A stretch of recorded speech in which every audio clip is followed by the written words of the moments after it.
Hello everyone, कैसे हैं आप सब। होप सो आप सब बहुत अच्छे एंड हेल्दी होंगे। आयुष ज्ञान जीडीसी प्लेटफॉर्म पर आपका वेलकम है। आज हम एक नए स्टाइल में एक न्यू टॉपिक, एक बड़ा ही शॉर्टली टॉपिक लेके आए हैं जिसका नाम है tricky funda to solve acid base imbalance questions. Myself Sandeep Sharma. इस ट्रिकी फंडा के रिगार्डिंग मैं आपसे डिस्कशन करूंगा इस पूरे वीडियो के अंदर। आयुष ज्ञान जीडीसी आपको अलग अलग तरीके के ट्रिकी फॉर्मूलाज आपको बताएंगे जिससे कि आपको आपके आने वाले अपकमिंग एग्जाम्स में बहुत हेल्प मिले एंड देन आप उसको याद कर सको। Let's start the topic. देखिए, एसिड बेस इम्बैलेंस के क्वेश्चंस को सॉल्व करने के लिए हमें कुछ चीजों का याद रखना जरूरी होता है, जिसमें फर्स्ट आती है आपकी नॉर्मल वैल्यू, सेकंड ब्लड का pH and third relationship. Blood normal values में आपका आता है पहला ब्लड का पीएच। ब्लड का पीएच नॉर्मल होता है 7.35 to 7.45। Partial pressure of carbon dioxide की नॉर्मल वैल्यू होती है 35 to 45 mm of Hg and bicarbonate ion का आपका नॉर्मल वैल्यू होता है 22 to 27 milli equivalent per litre. ये आपकी नॉर्मल वैल्यूज। सेकंड थिंग, अगर आपको आपके क्वेश्चन में ब्लड का पीएच 7.35 से बिलो दिया हुआ है, कितना भी बिलो दिया हो, तो आपको ऑलवेज क्या करना है, एसिडोसिस। आपको कुछ भी ना सोचना, एसिडोसिस करना है। अगर आपके ब्लड का पीएच आपको 7.45 से अबव दिया है तो आपको ऑलवेज एल्कलोसिस करना है, करना ही करना है। वैसे नॉर्मल वैल्यू हमने देख ली कितनी होती है ब्लड की, 7.35 टू 7.45। देन थर्ड चीज होता है रिलेशनशिप। अगर आपको रिलेशनशिप याद है तो इस क्वेश्चन को सॉल्व करने में आपको बिल्कुल भी प्रॉब्लम नहीं आएगी। ब्लड का जो रिलेशन आपके जो ब्लड का पीएच है उसका रिलेशन अगर partial pressure of carbon dioxide के साथ बनता है तो आपको रेस्पिरेटरी कंडीशन करनी है, रेस्पिरेटरी कंडीशन होगी ऑलवेज। और अगर बाइकार्बोनेट आयन के साथ बनता है तो आपको ऑलवेज मेटाबॉलिक कंडीशन करनी है। इस रिलेशन में पीएच रिवर्सिबल प्रोपोर्शनल होता है partial pressure of carbon dioxide के और डायरेक्टली प्रोपोर्शनल होता है बाइकार्बोनेट आयन के। तो ये जो कंडीशन है इसको आप ध्यान रखना। क्वेश्चन में आपको ऐसी दिखे तो आपको रेस्पिरेटरी मेटाबॉलिक कंडीशन क्लिक करनी है रिलेशन के बेस पर। और एसिडोसिस एल्कलोसिस के रिगार्डिंग में आपको बता ही चुका हूं कि आपको अगर ब्लड का पीएच 7.35 से बिलो मिले तो एसिडोसिस, अबव मिले तो एल्कलोसिस। और पीएच का रिलेशन PCO2 के साथ बनता है तो रेस्पिरेटरी, और बाइकार्बोनेट आयन के साथ में बनता है तो मेटाबॉलिक कंडीशन होगी।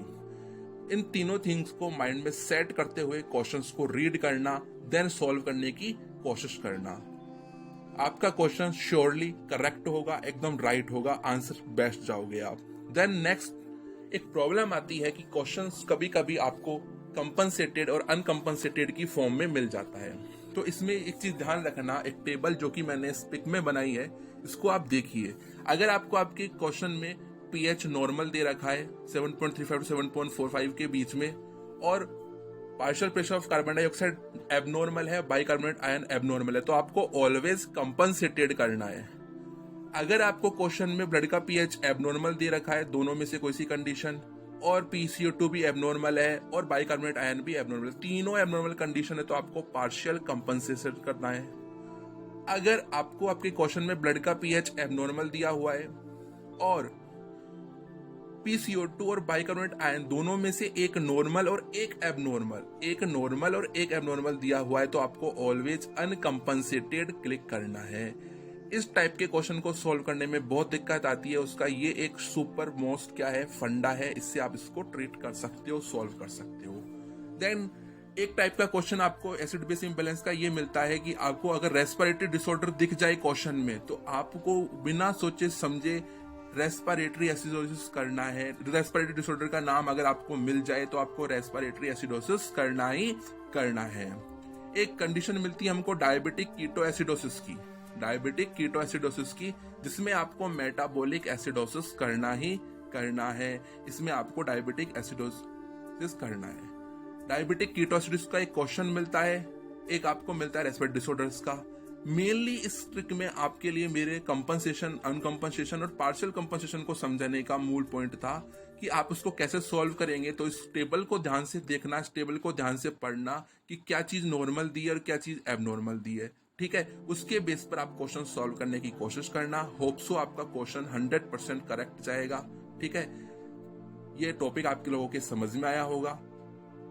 इसके एमसीक्यू सॉल्व करने की कोशिश करना। तब तक लेके thank you so much, very much, and enjoy the life and enjoy full too. Thank you, very very very thank you so much. और एक और बात, आप लोगों के टॉपिक समझ में आया हो, इससे एमसीक्यू सॉल्व करने की कोशिश करना। जो आपको कंफ्यूजिंग लगे, discuss with me and enjoy the life. And please like, share and subscribe my channel for me, support me. Next time से हम आपको ब्लैक बोर्ड के बोर्ड पे भी क्वेश्चंस लेके आएंगे, कुछ इस तरीके से अलग अलग वैरायटी के अलग अलग इनोवेटिव आइडियाज के थ्रू हम आपको टॉपिक समझाने की कोशिश करेंगे, by the cartoons, by the animation, by the GIF, by the video, जिससे कि एक क्रिएटिव फॉर्म डेवलप हो और एक क्रिएटिवनेस की तरफ हम जाएं और टॉपिक्स को रटे नहीं, उस क्रिएटिवनेस से हम टॉपिक्स को क्लियर कर लें। तो लेट्स हम नेक्स्ट टॉपिक के थ्रू मिलते हैं। तब तक के लिए thank you so much, very bye bye.